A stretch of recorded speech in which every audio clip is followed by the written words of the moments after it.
college students move on from the University of Delaware, Delaware State University, and Wesley College and go back home. We've been doing an incredible amount of testing, AJ, and I know you're going to report on that, both on the college and university campuses and across the communities. The numbers that you've reached are really extraordinary, and your team and our partners at Walgreens, Newcastle County, all the churches and schools that have been part of that testing effort need to be thanked, and we show our appreciation. We'll talk a little bit about what that means. We know generally that it means that if you test negative, it's just an indication of that day that you might be, that you are negative, but you could have been exposed a couple of days before and turn out positive after that. And so we need to talk a little bit about how you should react to that and what level of confidence that you should have in that positive test. But it is a good thing that people are tested, so we know what the spread of the virus is here in our state. We do know that it's getting worse. The number of positive cases on a daily basis has continued to climb. And importantly, the number of hospitalizations, as we'll see in a minute, has continued to trend upward, and that's a very serious concern. We'll talk about that in the context of what we experienced last spring, the low point this summer, where things were looking really good in our state. And I think we all anticipated moving back indoors with the colder weather that we would see an outbreak, and we're seeing it here in Delaware and states around us, in New Jersey and Pennsylvania and Maryland. Obviously, that has effects on our own state with people who cross the border all the time. The good news this week, governors, the National Governors Association, our executive committee, met with the President-elect, our own Joe Biden, and the Vice President-elect to talk about the state's response to COVID-19.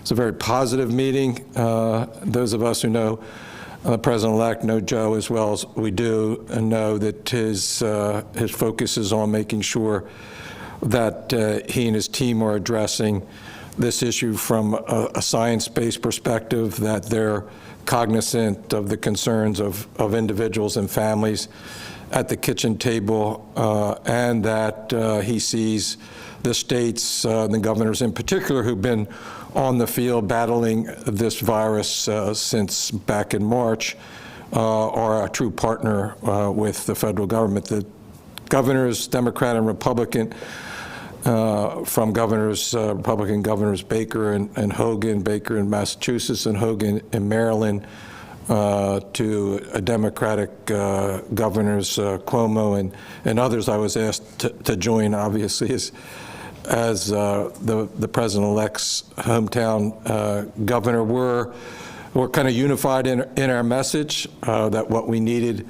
from the federal government was leadership and setting the example from the president's, from the Oval Office, support, particularly financial support for states as we move into this second surge across the country, the extension, if you will, of the CARES Act resources that were made available months ago, but that expire at the end of the year. Democrat and Republican governors have that as their highest priority, the support that we need for personal protective equipment and the national stockpile.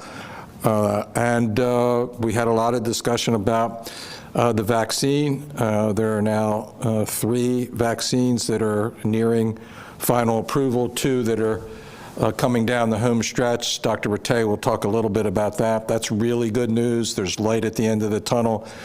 And what it says to us as we move into this very challenging time over the Thanksgiving holiday, we really need to lean into making sure that people are wearing masks, they're being socially distant, they're being careful in gatherings. It's really easy to slip a little bit and let your guard down, not wear a mask when you're in having a Thanksgiving celebration.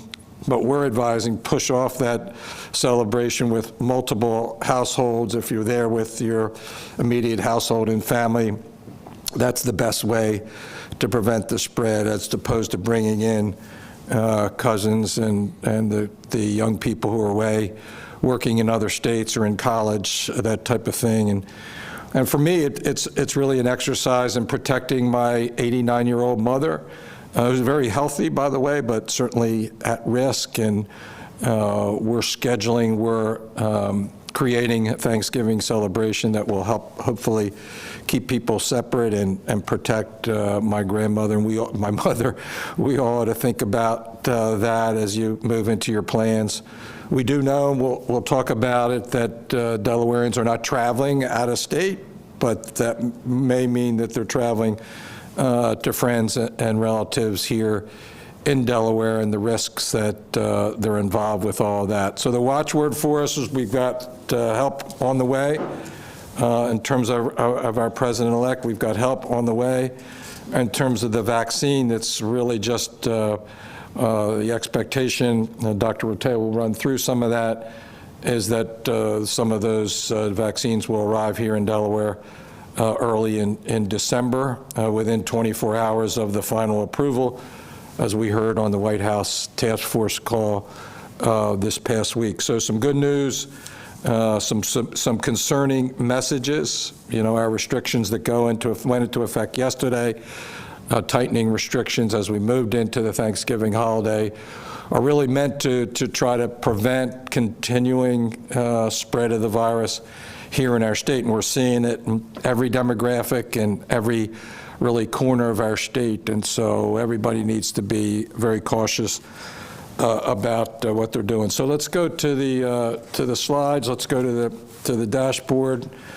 32,000, almost 33,000 total positive cases of COVID-19 in the state of Delaware since our first case back in March. Our fatalities continue to rise at 757. And here's the really concerning fact that we're seeing 185 hospitalizations in Delaware, which is, about 10 above what it was as we gathered last week, and we'll put it in the context in a minute or two of the last 9 months. So the cases by county, in Newcastle County, we have 18,000 positive cases. In Kent County, 4,500, and then in Sussex County, again, where we have the greatest percentage of number of positive cases per the population, almost 10,000. Our percent positive of persons, we've talked about the change of calculation of our percent positive from a person's tested to the number of tests administered. We're just a little bit above that 5% threshold, which was the World Health Organization target to be below that. Earlier this summer, we were in the low 4% range, and of course we want to head back in that direction. So on a 7-day moving average, you really have to look at the 7-day moving average now on each of these criteria, because we're doing so much testing and we get big batches that come in on a given day. And so it could, if you just look at the daily positives, it could scare you a little bit or make you feel better than you should. So the 7-day moving average is at 440. Again, that's 4 times what it was back in the end of August, early September, when we were on again, off again, the quarantine list from New Jersey, New York, and Connecticut. Just as a benchmark to think about the current number of cases at 440.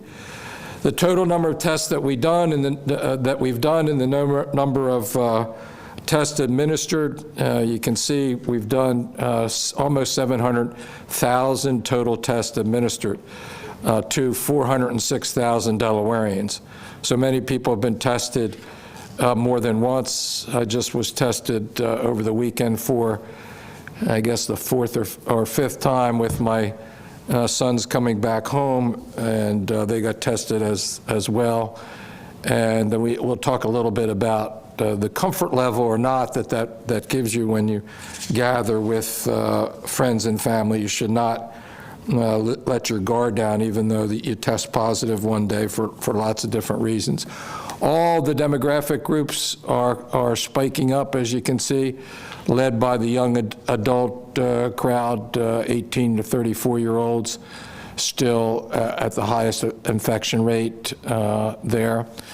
And so as we move on to see our 14-day view of the data dashboard, the first top level, far left is the very concerning one as the hospitalizations continues to trend in the wrong direction up to a high of 185 today or yesterday. And you can see in the middle that the number of new hospitalizations on a day-to-day basis goes up and down.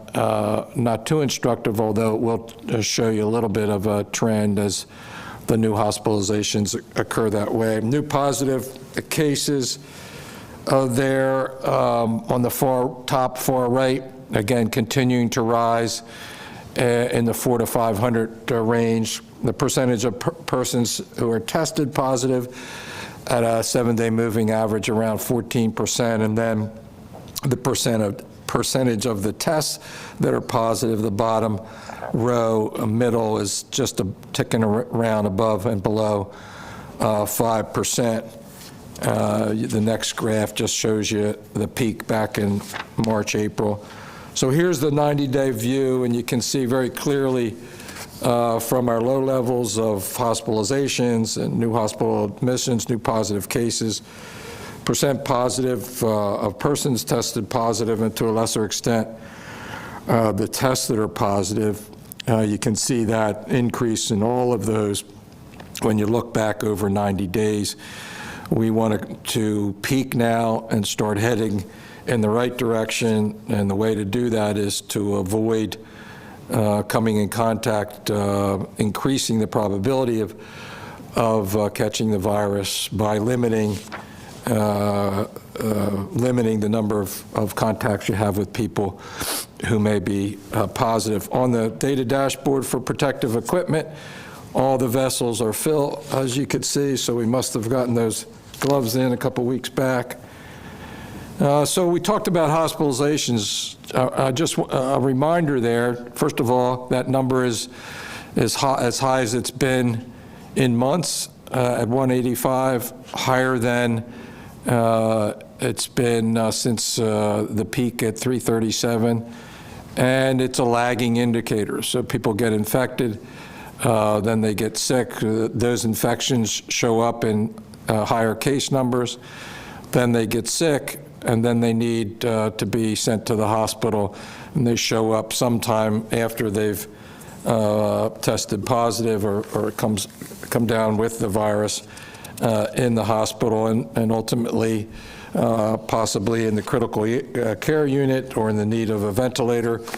And so much of our efforts and efforts in states across the country is to prevent that critical care capacity in our hospitals. We were able to do that back in the spring as we peaked on April the 17th at 337. You could see this really well, both the trajectory of the virus starting in March, ticking up to its peak in the end of April. This is hospitalizations. On April the 10th, we were at 181, so about where we are today. A week later, because of that lagging indicator, we had peaked up at 337, which was the high point overall. We're still in good condition there with availability of critical care beds. We estimate, AJ, I think between 400 and 500, depending on the day. AJ's shaking his head. And so at 337, we're getting close to that, but we're still under the level that's available, in the hospitals up and down our state. So as we got healthier through June, July, and August, we reached a low in hospitalizations of 29. So we went from 337 all the way down to 29. And since then, and particularly over the last month, we've ticked up from about 50 hospitalizations in the beginning of September to 185 now as of November the 23rd. We don't want to go from 185 to 337, although the possibility exists out there even with the people that are infected already. And we saw back in the spring, we went from 181 to 337. And so we need to really lean into all the protective measures that we talked about to protect that hospital capacity, the surge capacity, which we know is in the 400 to 500 range, depending on the day. And we also know that hospitals are continuing to do elective procedures, and so there's more going on in the hospitals that needs to occur. They've seen increased acuity, seriousness of conditions, heart conditions, stroke, those kinds of things as a result of patients who kind of pushed off their care because of a concern about COVID-19 in hospital settings, because of the fact that they weren't doing certain testing to identify early onset of cancer and the like. And so hospitals are doing those procedures now. They're encouraging Delawareans to come in and get that work if they need it done, so that they don't have a more serious problem down the road. Well, that means that there comes a time where they may have to curtail some of that activity because of the surge in COVID-19 cases. On the positive side, I don't think, Dr. Rattay, we've seen as many hospitalizations as a result of the flu yet this year, probably because people are wearing masks and being much more protective from an infectious disease perspective. But we need to protect hospital capacity through this winter, and everybody has a hand in that. Whether you're part of a vulnerable population or not, if you're wearing your mask, you're helping protect the vulnerable populations who may end up compromised and with COVID-19 and ultimately in the hospital. One of the good things that we're seeing, there was a AAA Mid-Atlantic survey of residents of Delaware, Pennsylvania, and Maryland, so the states in our region, and each of our states, including Delaware, where 86% of the residents said they don't plan to travel for Thanksgiving. And that's a good thing, because they're not going to be hopefully mixing with others that may increase the probability of being exposed to COVID-19. It's not going to be a good thing if we end up staying home and then going for Thanksgiving a meal or celebration with multiple households, somebody in that gathering who's COVID-19 positive and then infects others. And so we need to be careful. We're already being careful and not traveling.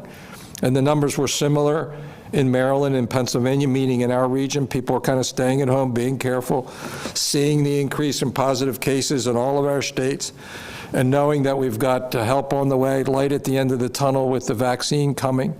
And we don't want to close our economies down anymore. Already we've increased the restrictions. We want to keep our children in school, those that are in, and we don't want to send children back to remote learning. So we need to lean into it by not having big Thanksgiving dinners with lots of family and friends, multiple households, doing it virtually.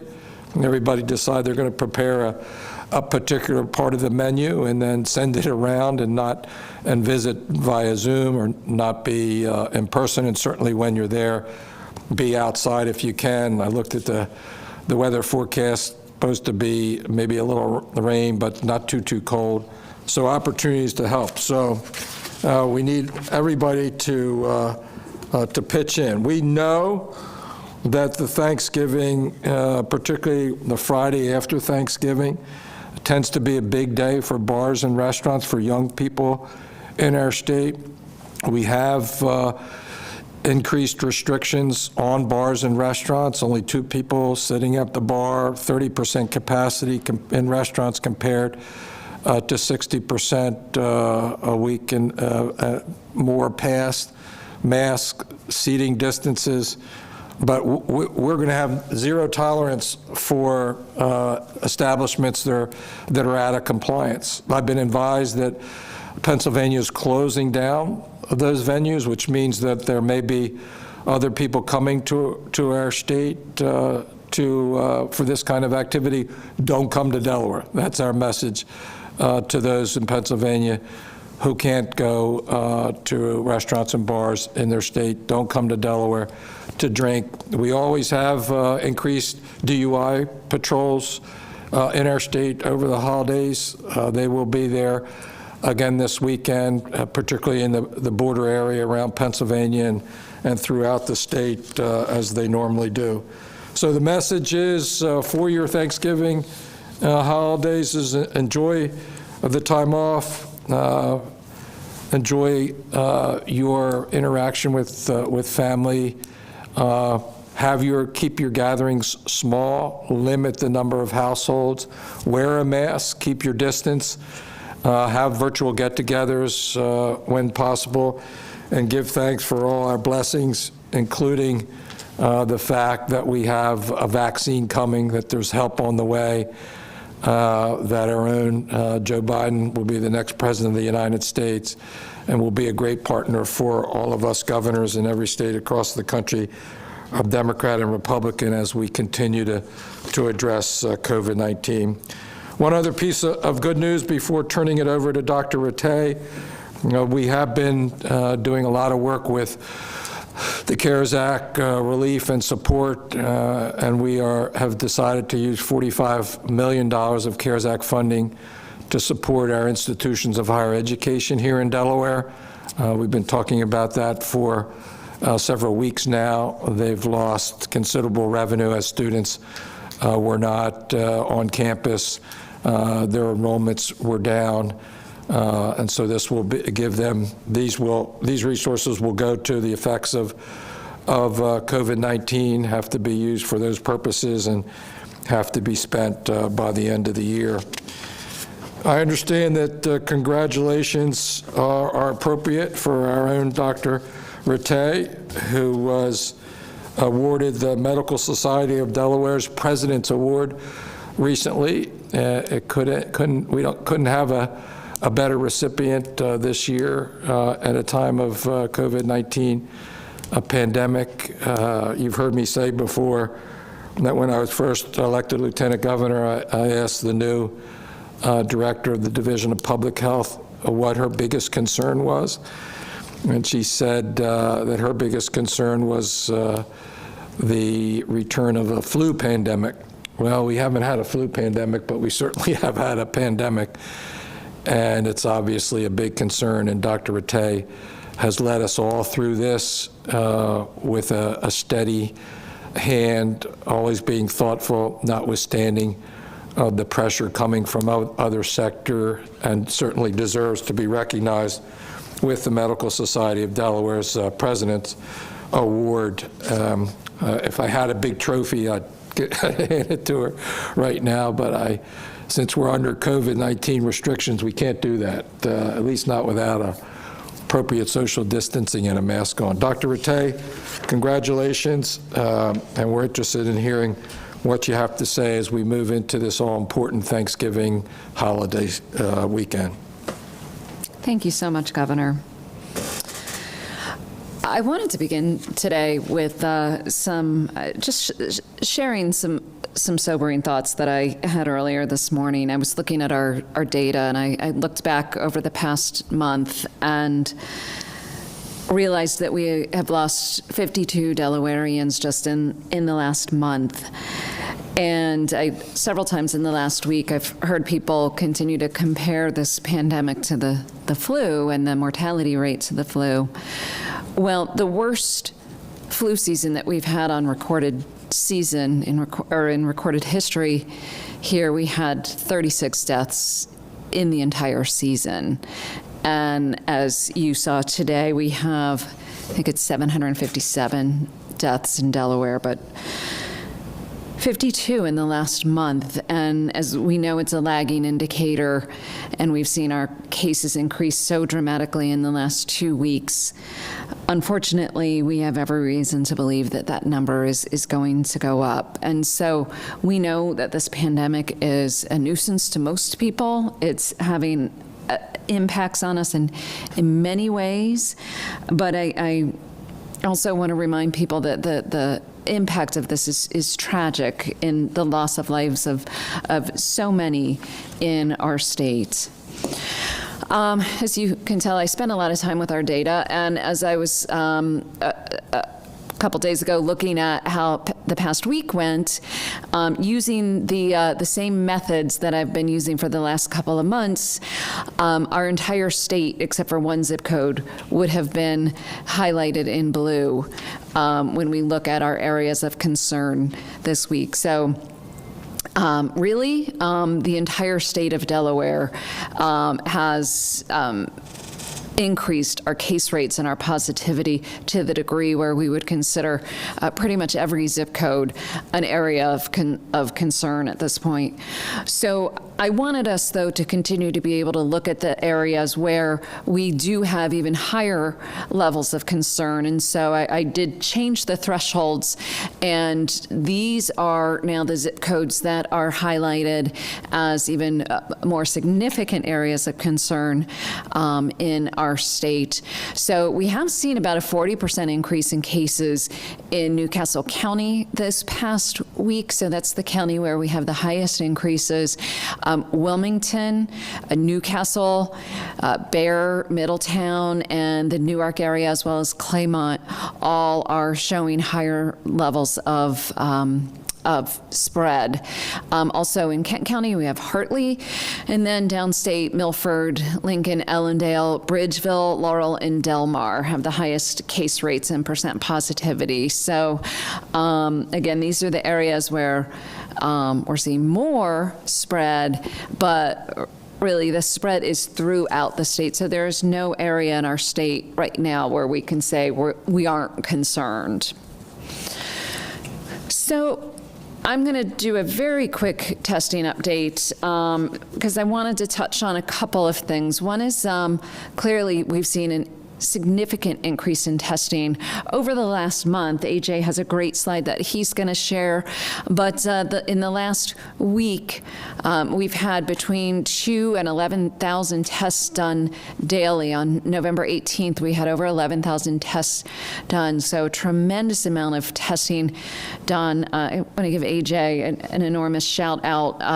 We have so many different options for testing, and people are taking advantage of the tests. But even with all of the testing that is available right now, we know that lines have gotten longer, people have become frustrated, and so we really want to encourage patience. We want to encourage people to pre-register because that can certainly shorten the time. But I just want to acknowledge that there is a lot of testing. I did see from a CDC report we got last night that we're in the top 5 of states for testing. So we really are doing a lot of testing in comparison to other states. Of course, that is leading to what's an important public health strategy of identifying cases, so then those cases can be isolated, we can find contacts, and have contacts be in quarantine. However, because the cases have increased by so much, and each case now has more contacts, the length of time between our system finding out about positives and cases being contacted and contacts being contacted has also lengthened. So we have a number of strategies in place to address that, and that should be improving very quickly. But again, we just want people to be patient and to recognize that things are taking a little longer right now. The case investigations are the most important, so we want to be able to talk to every case. If you know that you're a contact, maybe because the app has told you so, or you know that you were close to somebody who became a positive, make sure that you go ahead and quarantine. The instructions are in the COVID DE alert app. So it's pretty easy to know what you need to do if you need to be in quarantine. But again, we just want everyone to practice patience while we go through these high levels. Also wanted to provide an update Walgreens has been a tremendous partner for us.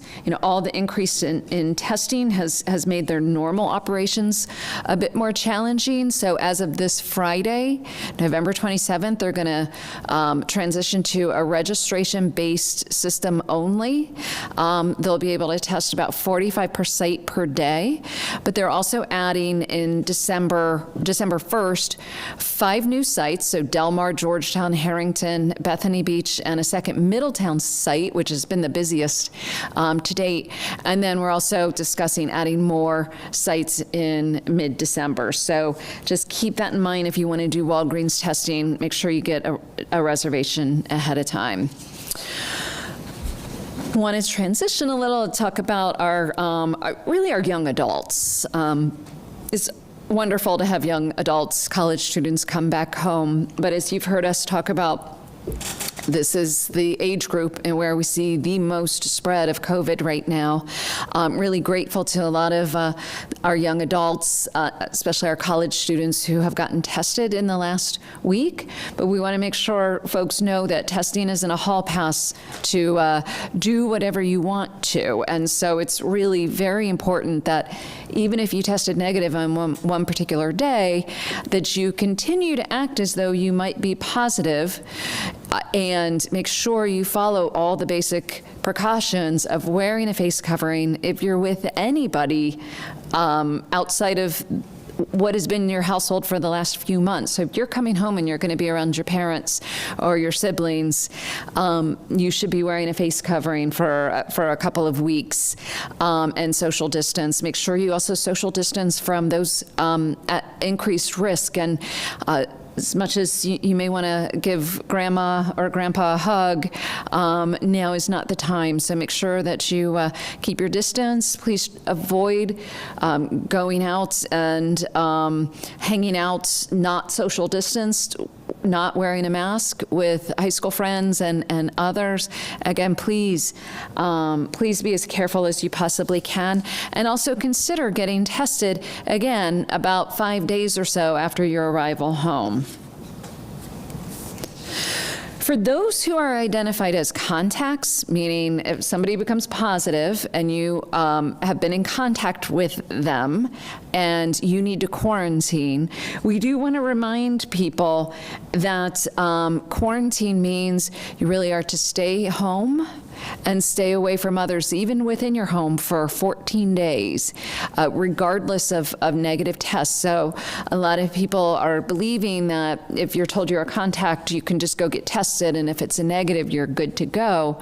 But we know that you can become positive actually up to 14 days. Most people become positive by 10 days, but that's why that 14-day quarantine is there. So you can't just test out of quarantine right now.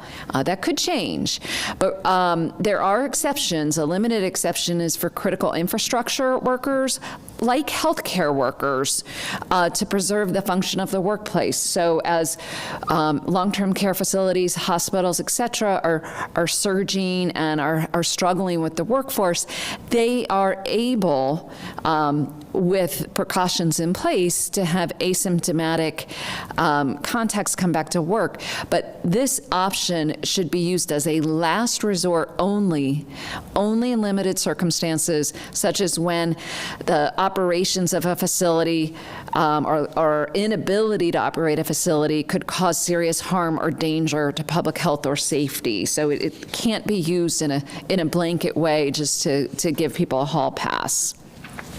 All right, let me shift gears to talk about vaccines. As the governor says, there is a light at the end of the tunnel, and we just need to be careful for a while longer. But Pfizer has submitted its emergency use authorization request to the FDA. There's 2 other vaccines that are close behind, one from Moderna and one from AstraZeneca.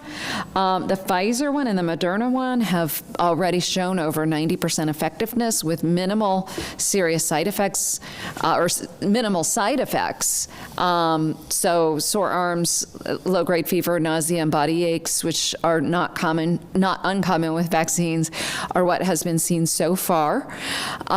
There is a committee, an FDA committee, that's going to meet December 10th and take a look at this Pfizer vaccine, possibly the Moderna vaccine as well.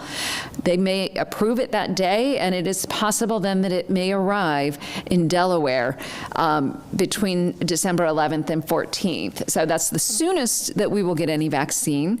At this point, we're estimating that we may get around 8,000 doses of the Pfizer with the first weekly allocation, and maybe about 7,000 with the Moderna.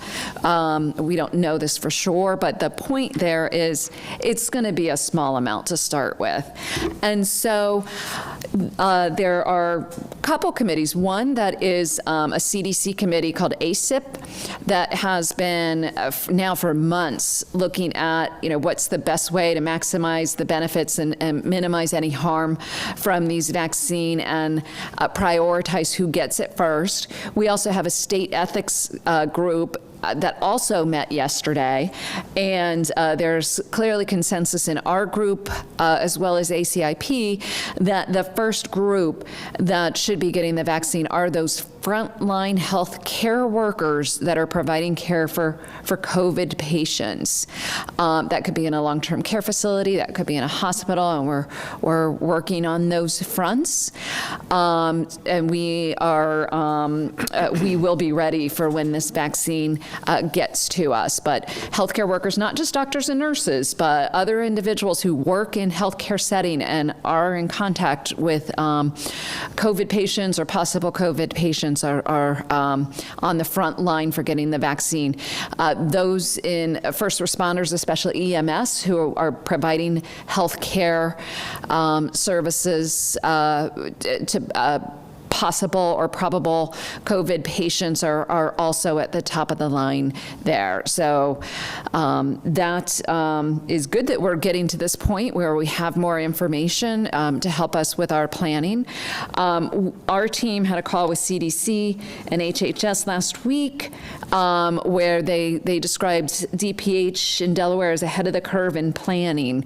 We've also done and will continue to create new resources on our coronavirus webpage. So de.gov/COVID vaccine is the direct link where we now have a fact sheet for the public, materials for medical providers, including information in Spanish, and we will continue to be providing updates as we go forward with the vaccine campaign. So I just want to close again by reminding folks to please be safe over the holidays. We know that you miss family members. We know that you miss friends. But just remember that this virus doesn't care if we are tired. This virus wants to spread. And when we let our guard down, that's when this virus is going to spread. So please be careful. Please wear face coverings. Please socially distance from other people. Thank you. And back to you, Governor. Yeah, thanks a lot, Dr. Rattay. Congratulations again on your recognition by the Medical Society, the President's Award. Thanks for the update on vaccine distribution, which will be a big area of focus once we receive the first batch in early December, it looks like now. Yesterday on the White House call, we were advised that those first vaccines will arrive within 24 hours of the approval by the FDA. So we need to be ready to hit the ground running. I know you are. You've got your team's been working on it for months now and ready for distribution. It is going to take months to get it out to a significant portion of the population, but we're ready to go with respect to that distribution. AJ, I think you should just stand up, take a bow, and maybe go back to your testing sites, because you've just been doing an incredible job over the last really several months, but in particular the run up here to the Thanksgiving holiday is just tens of thousands of people are getting tested on a day-to-day basis, believe it or not. We've eclipsed 10,000 in a couple days, and keep getting feedback from people saying how easy it was. Obviously, some folks had to wait online longer maybe than they normally would have, but just a great performance by you and your team. No, so thank you, sir. And there's a lot of people to thank to get us to where we are today. The curative staff, National Guard continues to be our a partner, helping us with a lot of logistics. Newcastle County, the DPH and DEMA staff as well. So, as the governor alluded to, we really wanted to come up with a strategy to make sure we were in a position to accept and turn around tests as quickly as possible going into the holiday week. So this really started a few weeks ago when the governors of the 7 states put out recommendations for college students prior to going home. So last week we worked with 3 universities to make sure there was on-campus testing at each facility. Those results were turned as quickly as possible. But as we know, it's a snapshot in time. That test is only good for that day. Then going into this week, we knew we were going to have a lot of people that, even though traveling may be down, there's still going to be the national urgency to go see your family members and loved ones. So we want to help people do that as smart as possible. So we plan for additional capacity in the community. Not necessarily more sites because the logistical lifts. So we had the same number of sites. We expanded hours and individuals working at those to really help us increase the throughput. We are going to take what we learned really yesterday and today and refine that and make sure we have even a better plan when it comes to the December holidays, probably from the 15th or so on. I think we've identified some locations that can't handle the throughput that we saw the last few days, so we want to find maybe a site that would be a little bit better but still hit as many communities as we can. So continuing to try and improve as we go forward. Very impressive turnout from the public the last few days. Last week, I think I mentioned that we eclipsed 7,000 tests for one time, and this is just curative tests. So this is what we're using at the drive-throughs, the trailers, some of the long-term care facilities. Staff are still using these. Some of the schools are using these tests still.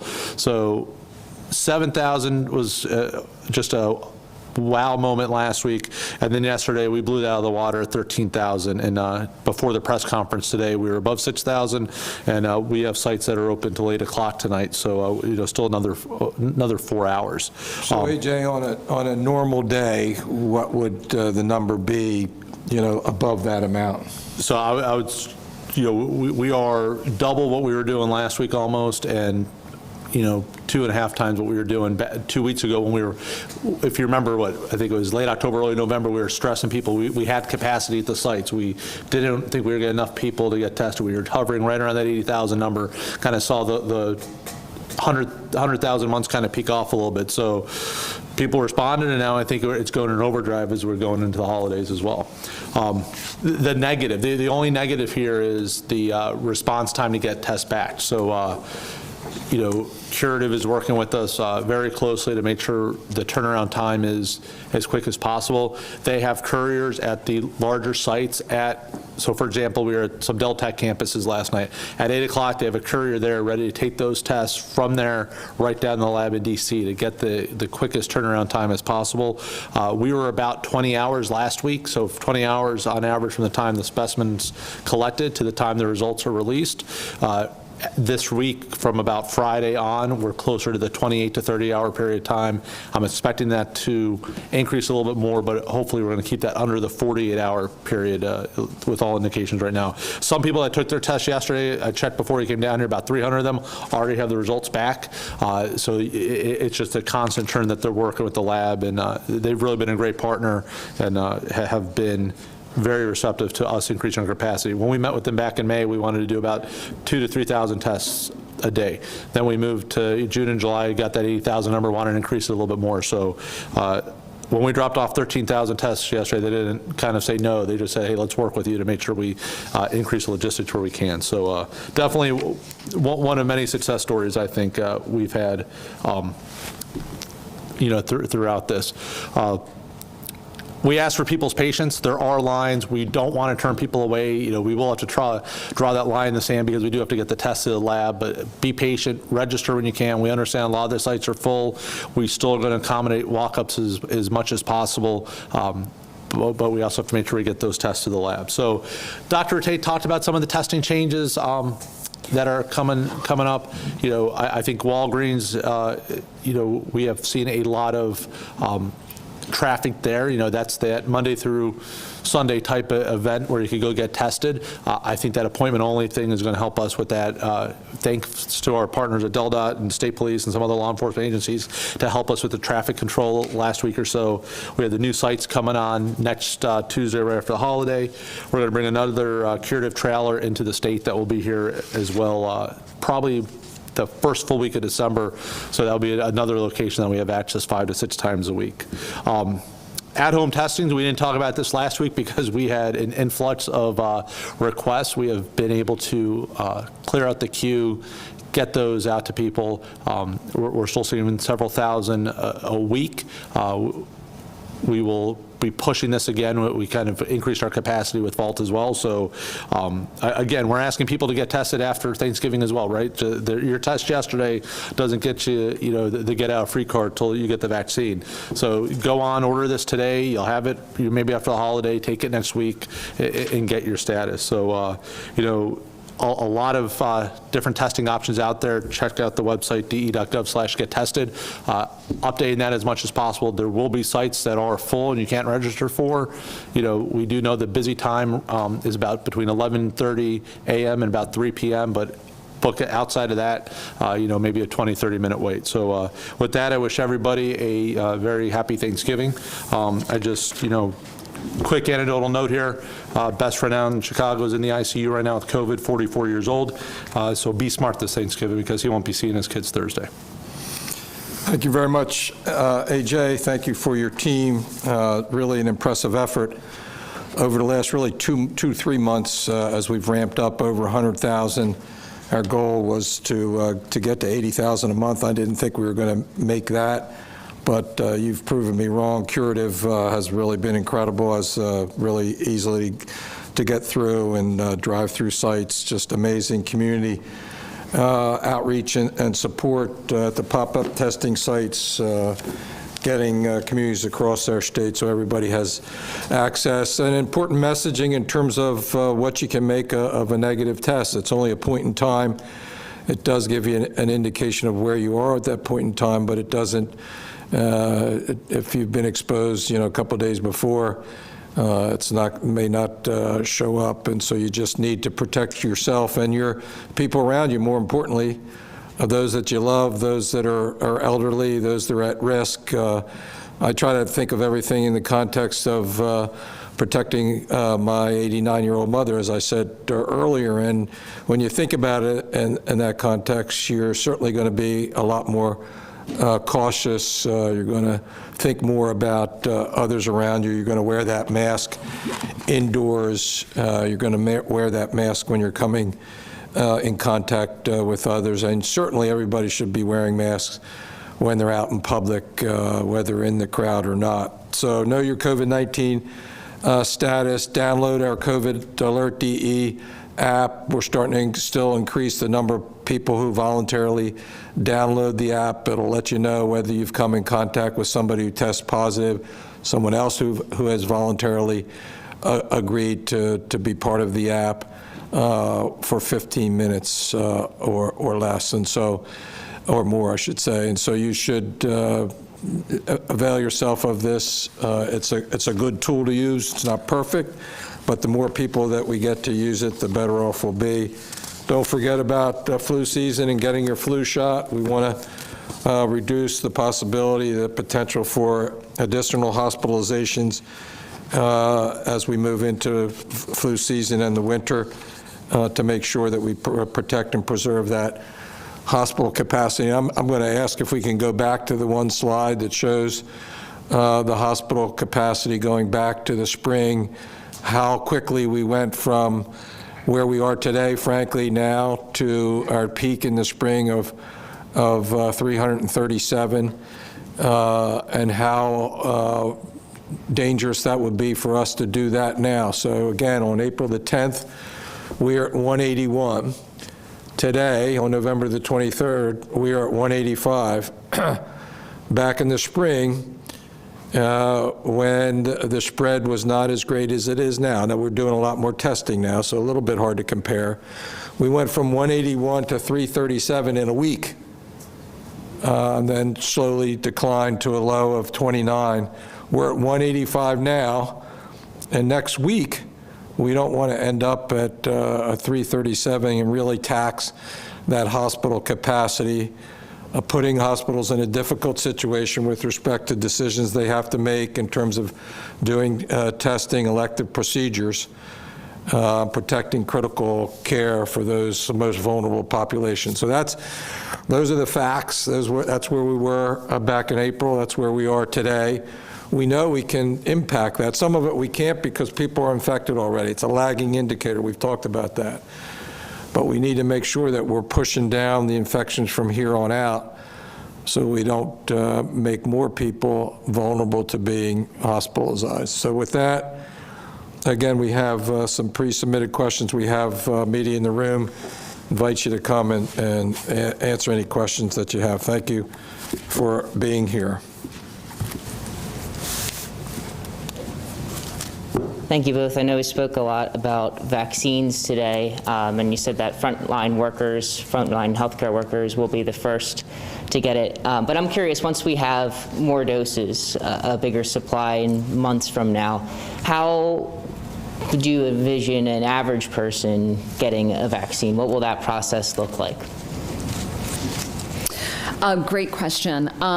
First of all, as far as the timing goes, I mean, I think we all wish it were tomorrow, but we're anticipating that we'll probably have adequate vaccine for general population around March or so. Between now and then, or between the time we first get doses until then, we have a priority list of populations that we want to go through. But once it's widely available, pharmacies are going to be, one of the best places for people to get their vaccine, just like they get their flu shot now. So that's a really popular place for most Delawareans to get their flu vaccine is pharmacies, which many are in supermarkets or big box stores, but they're in everybody's community. So pharmacies will be certainly a popular place. Primary care providers and healthcare providers throughout the state will also be vaccinating their patients like they always do. And we'll also have sites, vaccination clinics, if you will, some in our public health clinics, but also kind of like the big testing events now. We'll have some of those big vaccination clinics where we try to push through lots of people quickly so we can get as much vaccine as we can out there as quickly as possible. One of the other things we touched on was contact tracing. You mentioned that it's slowed down a little bit. For a typical person, about how long is it between when they might have been exposed to when they're hearing from DPH right now, and what are some of those tactics you hope to implement to slow down that or shorten that time frame? Yeah, thanks for the question. And I will say I have multiple conversations with my colleagues across the nation every week, and on Friday evening, this was the hot topic where I think every state is feeling, in the same position where we're all seeing increased cases, and so it's put a lot of strain on our case investigation and contact tracing system. For us, the highest priority is making contact or having conversations with our cases first, because we want to make sure that they're isolated and that they think about who their contacts are and let us know. And so we've continued to prioritize those interviews with our cases, and we have been able to keep up with those conversations with our cases. For the contacts, though, now we are seeing a delay with our contacts, and that could be, as long as 7 to 10 days. We are implementing a few different strategies. One is hiring, a significant increased number of contact tracers. 31 were hired last week. Another 50 are in the process of being hired, so that's important.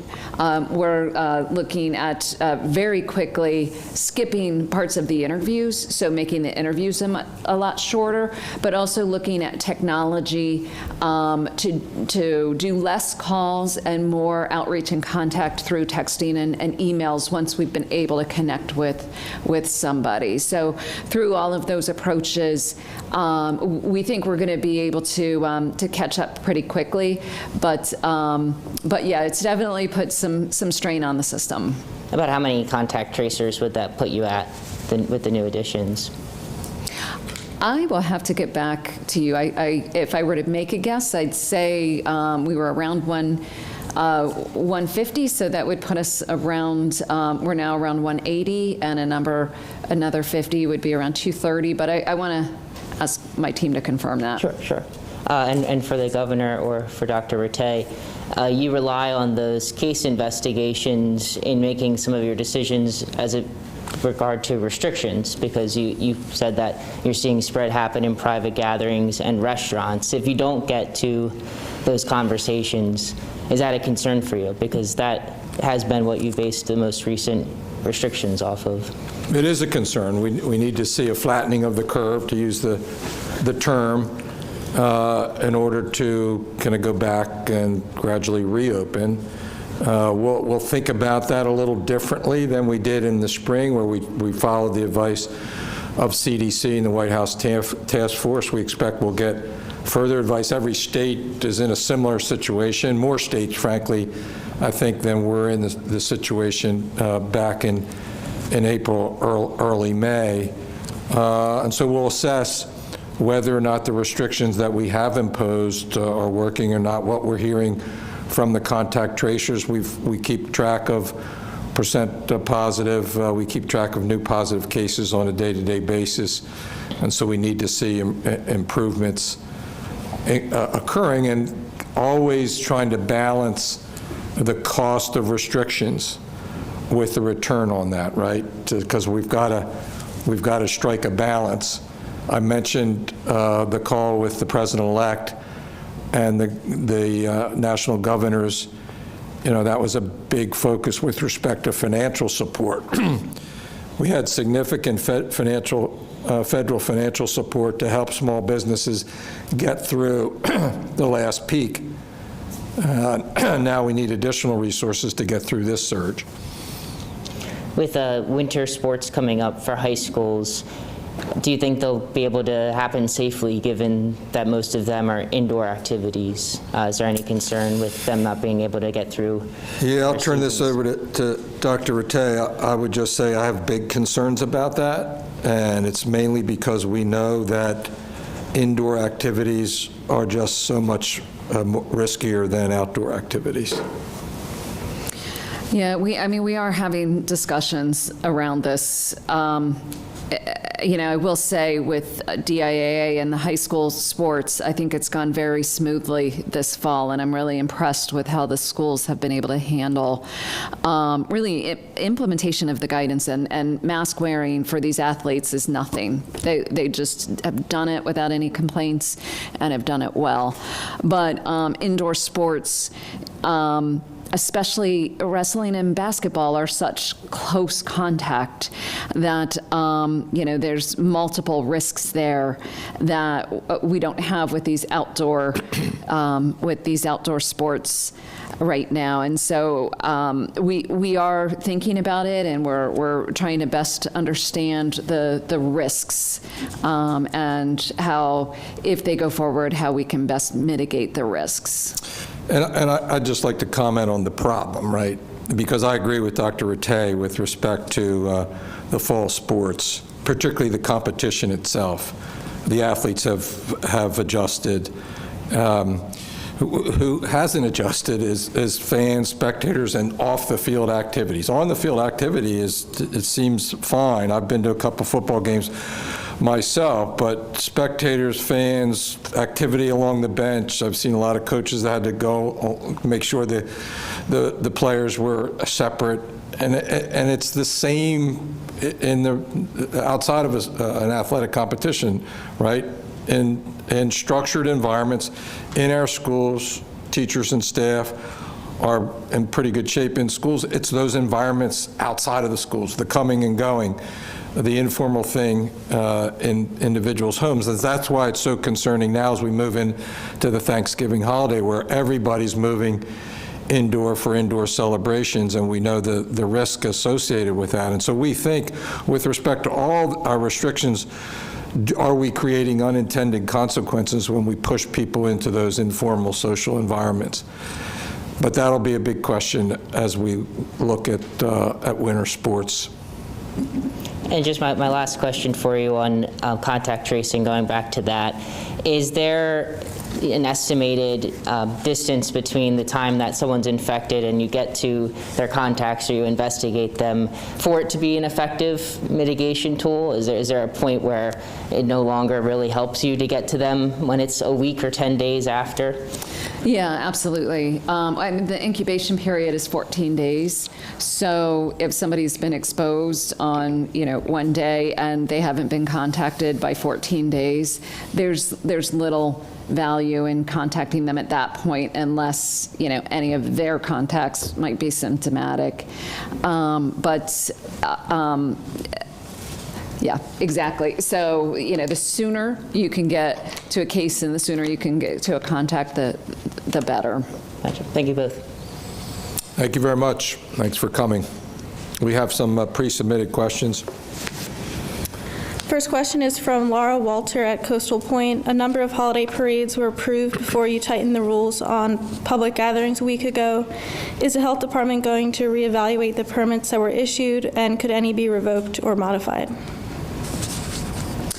Yeah, so we are reviewing those plans that have been approved, and we have gone back and asked for modification. We haven't rescinded any at this point, but we do know Harrington, as an example, has canceled their parade. Another parade is really promoting people watching it through their streaming. And so for those who are thinking about these kinds of gatherings, even if they've already been approved, make sure you really ask yourself the questions: are you sure you can do this safely, where you are making sure everyone is wearing a face covering and socially distanced at all times? Next question's from Tim Mastro at Delaware State News. What is the status of visitation, indoor and outdoor, at long-term care facilities, and will there be enough PPE for facilities in the winter as cases are on the rise? Yeah, thank you. That's a great question. In fact, we just updated our long-term care visitation guidance this past week. We strongly recommend that if visitation does take place, and we know that it's important to people to spend time with their loved ones, but if visitation takes place, we strongly recommend outdoor visitation. It's just much safer. There are long-term care facilities that have indoor visitation, but it's only those facilities that haven't had any recent cases. And so if those facilities have recent cases, they are not doing indoor visitation. The other thing I'd like to add, just for people to be thinking about, we know that there are some folks who like to take their family members home with them for holiday gatherings, and we are very strongly recommending that they don't do that this year. There is a real risk for these long-term care residents if they get exposed, and the new guidance does require that individuals who leave the premises will need to quarantine for 14 days upon their return to long-term care. So again, we really promote outdoor visitation as the best way to spend time with your loved ones who are in long-term care settings. And as far as PPE, we know that a lot of these facilities over the last 6 months or so have been working to stock up on PPE. We haven't had a lot of recent requests for PPE from long-term care, which is an indicator to us that they feel like they're in pretty good shape right now. Next question's from Tim Mastro at Delaware State News. More information is coming out on COVID-19 long haulers as seen on 60 Minutes and in the New York Times. What has the state seen so far regarding those who show symptoms post-COVID?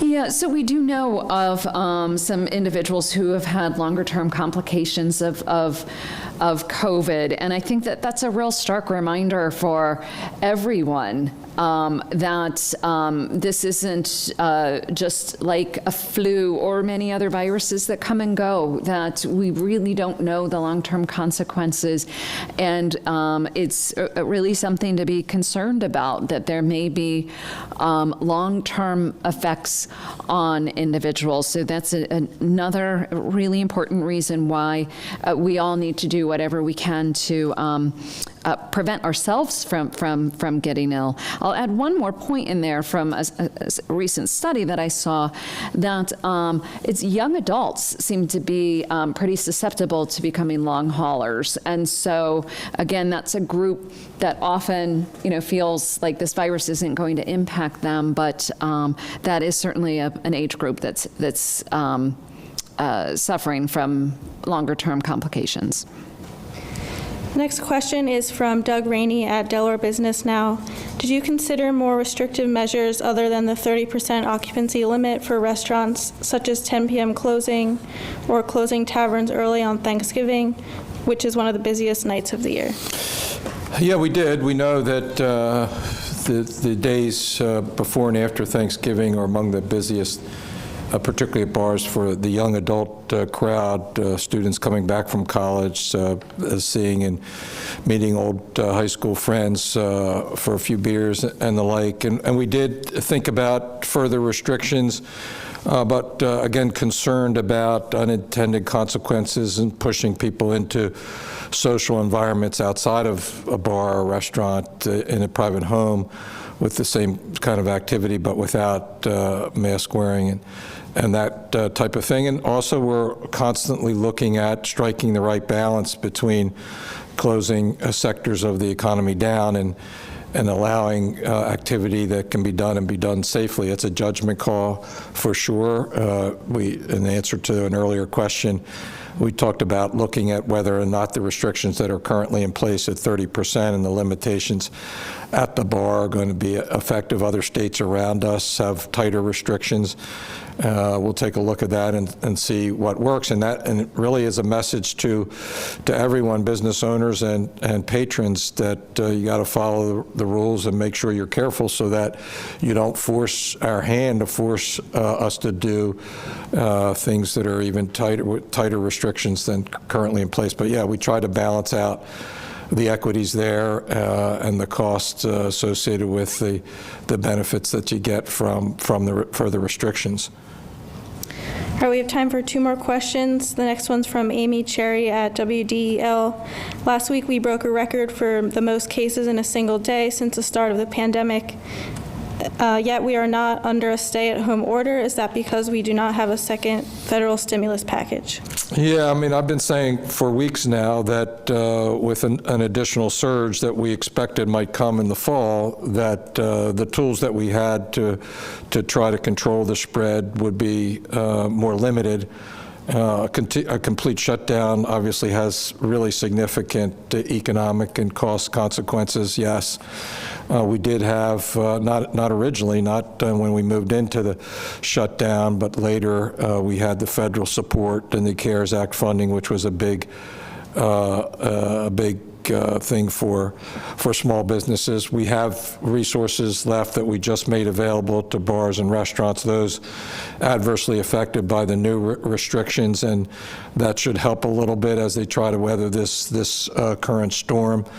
But it is, again, as I mentioned a minute ago, it's an exercise in trying to strike the right balance with respect to restrictions that are going to be effective, targeted restrictions to the activity that we're seeing is causing the spread, and the cost associated with that to the business owners whose business is restricted. So we'll continue to do that. assessment. We'll continue to lobby for a second stimulus. I think it just makes sense, certainly makes sense to extend the period of time to spend the money that's already been appropriated, that's already in our state bank, if you will, a state banking account. And I know that the President-elect, the Vice President-elect support that, as they indicated with the conversation with the governors just earlier this week. This is the last question. It's from Kyle Johnson at WBOC for AJ Shaw. Many are getting tested for the virus who are visiting family for Thanksgiving. Will the influx of tests affect the time it takes to receive results? The short answer is yes. So, when we doubled and almost, increased by 250% what we've done over the last few weeks, that time will be increasing. We still expect it to be under the 48-hour time frame, so that's why our two big events were Monday and Tuesday, giving the labs enough time, tonight and Wednesday to hopefully get as many of those cleared out. But across the country, we're seeing labs times increase just because of the increasing demand, but we continuously use that in our data as we decide where to test and how much to test. So thank you very much, and thank you to the media who joined us in person and those who had pre-submitted questions. I want to just close out this press conference on the eve of Thanksgiving to express my appreciation and thanks for our COVID-19 team, Secretary Molly McGarrick, Dr. Walker before her, all the people, Dr. Rattay, your team at the Division of Public Health, AJ, your team at DEMA, our local law enforcement officers, our partners with Newcastle County in testing, our partners at the hospitals, the frontline workers and essential workers across our state have just come up huge over the last 9 months. We have fought COVID-19 hard. We've beat it earlier in the year. We squashed the curve in June and July and had really good numbers in the summer and through the summer months, and are experiencing now the surge that we expected as the weather got colder and people moved inside. We're approaching now a really critical inflection point as we go into the Thanksgiving and holiday season to make sure that we prevent the spread of the virus. We protect vulnerable populations. We protect our elderly parents and grandparents, and we do it by thinking of others, by wearing a face covering when we're in public and in private, frankly, by being careful in social settings, not letting our guard down. We see the light at the end of the tunnel. The cavalry's on its way with a vaccine, which we hope and expect to get just in a couple weeks, our first batch here in Delaware and across the country. And so if we just lean in one more time through this weekend and through the days and weeks ahead, we're going to beat this thing and get through it. And so I want to thank every Delawarean for doing their part. We know and survey data that nearly 3/4 of Delawareans wear masks in person, in public and in private, follow the restrictions, and that's one of the reasons that we've had a better situation here than in other states. So thank God for your family and friends and for being citizens of the great state of Delaware, and have a good weekend.